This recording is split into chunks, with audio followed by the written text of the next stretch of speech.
Hey guys, it's Shoaib Khan and welcome to the guide number 30 of Crypto Affairs.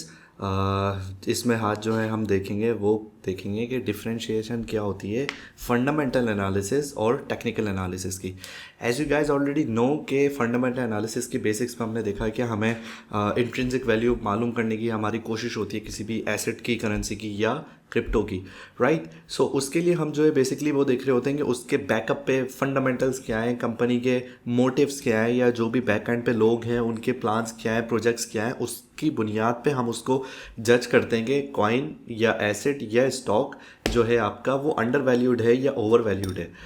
Technically जब हम आते हैं तो टेक्निकल एनालिसिस में बेसिकली हम वो सारी चीज़ें कर रहे होते हैं जो कि हमने इससे पहले सीखी पढ़ी इधर लेक्चर्स में अपने, जिसमें हमारे चार्ट पैटर्न्स हैं, एनालिसिस हैं दूसरे, और ये के इंडिकेटर्स वगैरह हैं, basically everything that is going on the chart, this is known as technical analysis, right. So there are also other types के टेक्निकल से हट के भी आपकी दूसरी चीज़ें आ रही होती हैं। एक तो बेसिकली आपका अम्ब्रेला होता है कि टेक्निकल एनालिसिस सिर्फ चार्ट्स पर, ये no it's not like that. उसके अंदर आपके वेव एनालिसिस एक अलग आ रहे होते हैं, आपके गैन एनालिसिस अलग आ रहे होते हैं, आपकी प्रोफाइलिंग जो हैं वो एक अलग तरीके से आ रही होती हैं, हार्मोनिक जो आपके वो होते हैं पैटर्न्स वगैरह वो आपके एक अलग आ रहे होते हैं। तो इस तरीके से ये सारी चीज़ें चल रही होती हैं। So it's a combination of different things. तो आप उसमें से जो है एक पीस बाय पीस इंफॉर्मेशन निकाल के उसको टेक्निकल एनालिसिस के बुनियाद पे वो करते हैं।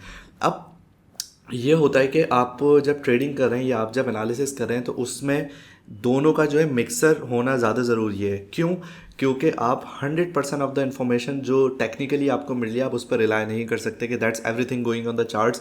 आप उसकी बुनियाद पे 1 दिन 2 दिन 10 दिन 20 दिन ट्रेड तो कर लेंगे, लेकिन फंडामेंटली भी आपको एक फ्लेवर जो है फंडामेंटल का लेना भी वहाँ पे ज़रूरी होगा, क्योंकि आपको बैक एंड पे पता होना चाहिए कि क्या चल रहा है, वर्ल्ड में क्या हालात चल रहे हैं, स्टॉक्स में क्या चल रहा है, एस&पी में क्या चल रहा है, DJI में क्या चल रहा है, या कमोडिटीज़ में ऑयल क्रूड में क्या सिचुएशन चल रही है। तो उसके आफ्टर इफेक्ट क्या आएंगे उन इधर स्टॉक्स पे या क्रिप्टो पे या फॉरेक्स पे।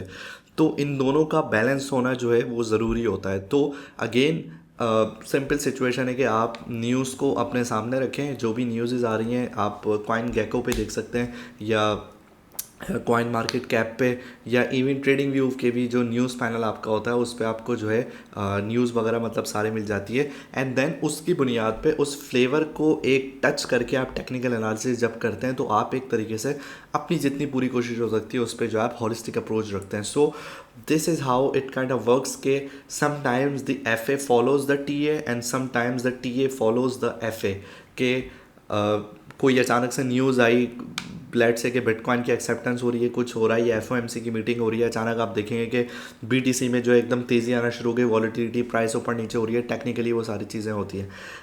कभी कभार ऐसा होता है कि टेक्निकली आपको चीज़ें दिख रही होती हैं कि yes the BTC gonna drop, just like May में हमें दिख रहा था कि डिप आने वाली है मेजर उस तरीके से, लेकिन उसके फॉलोअप में जो रीज़न बने वो फंडामेंटल बाद में आए कि चाइना ने बैन किया, सब किया। सो either the life imitates art or the art imitates life. It goes both ways. So this is what it is, and I really hope that you like the series. It's ये 30 videos की, and if you have any more query, if you have any more discussion regarding that, so please come to me at Crypto Affairs and let's have a discussion there. Thank you.